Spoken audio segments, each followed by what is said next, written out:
Happy Monday! It's time for another how-to. Today I'm going to go over how I removed the stuck and seized screws from my vintage Honda engine covers. The original screws on the engine covers are Japanese Phillips, and many of those screws are stuck.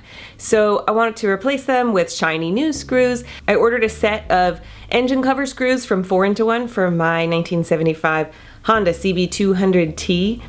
You see, I know very little about motorcycle repair at this point in my motorcycle journey, and I figured a great way to get to know my bike would be to replace these screws. I can look at the manual, figure out what all the pieces are called, and just learn more about my bike. In the week prior to attempting this project, I applied some penetrating oil spray to all of the screws while the engine's hot, while the engine's cool, and gave it some time in between to soak in. Then curbside, I was able to use my Japanese Phillips T-handled screwdriver to remove a lot of the screws, but some of them were still stuck. So then I leveled up to the manual impact driver. The thing is, manual impact driver has regular Phillips bits, not Japanese Phillips bits, and it's applying a lot of force. So it was likely to do two things: get the screw loose or strip the screw out completely.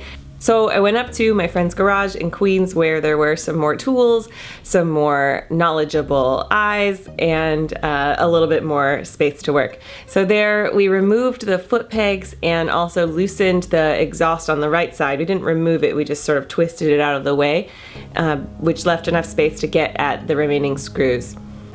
We have sort of a Goldilocks measurement of severity for removing the stuck screws. We have first, the right tool for the job is the Japanese screwdriver, right? The T-shaped screwdriver with the Japanese Phillips that we ordered special.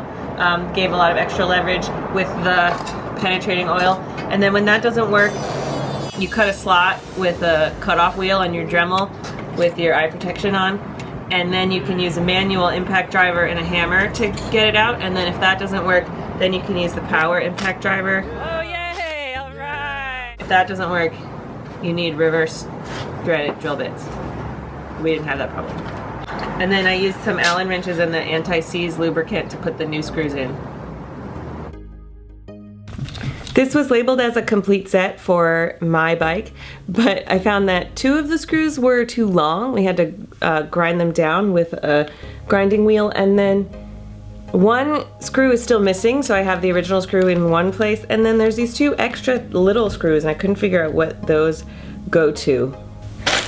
Here are the old screws. They are, in many cases, covered in oxidation, a little bit of rust, and a lot of them are stripped out. But now I've got these shiny new bolts in my engine covers, and I know a lot more about the anatomy of my motorcycle.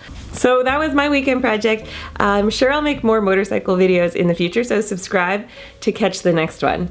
If you liked this video, give it a thumbs up, and let me know what else you want to see in the comments. Thanks so much for watching.